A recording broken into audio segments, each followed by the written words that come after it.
Hey there everyone, Erin O'Malley here, and we're back with another edition of our story session activity. Now, if you've been following me, I feel like you've got the description down, but in case you haven't, a real quick recap of what the story session activity is.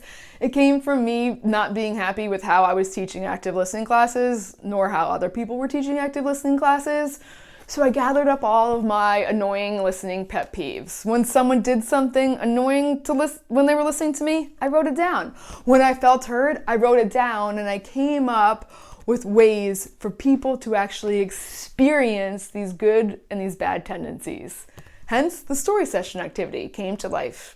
Someone has 3 minutes to tell a group about a vacation they went on, telling them details about the sounds and the taste and the experience.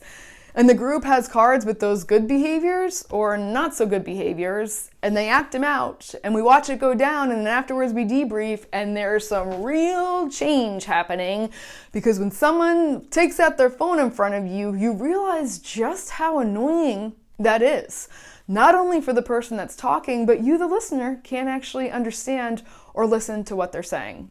As a quick example, this is when the real behavior change, when we feel something good or bad, to say, yeah, I want to keep doing that, or nope, I'm not doing that anymore. So today I'm taking a little bit of a different twist on the activity, and we're not going to talk about a card, but we're going to talk about the experience from the storyteller's perspective.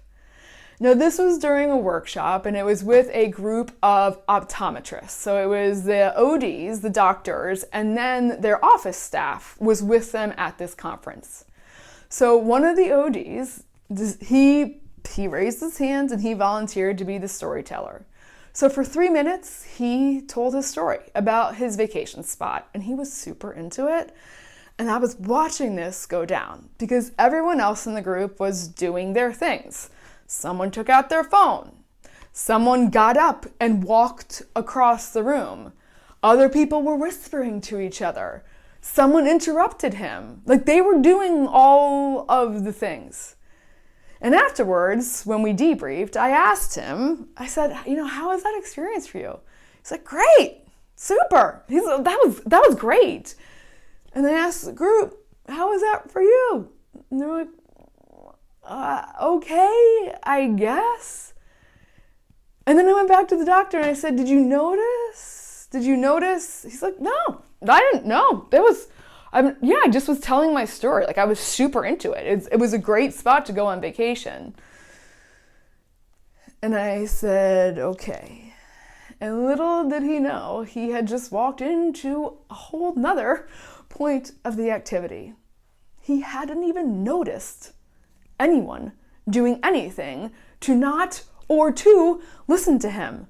He was completely oblivious, and all his mission was to tell that story.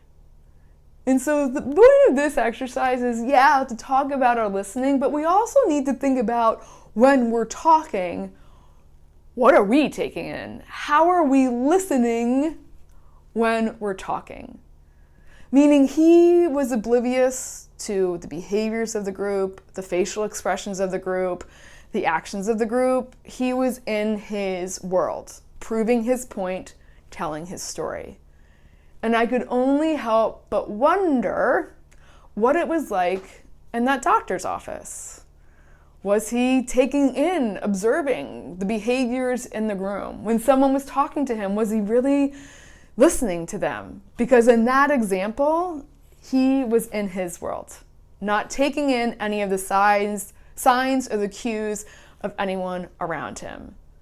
And now we've talked about not getting derailed by someone that has a poker face, right? If someone's staring off into space, we think, oh my gosh, why aren't they paying attention?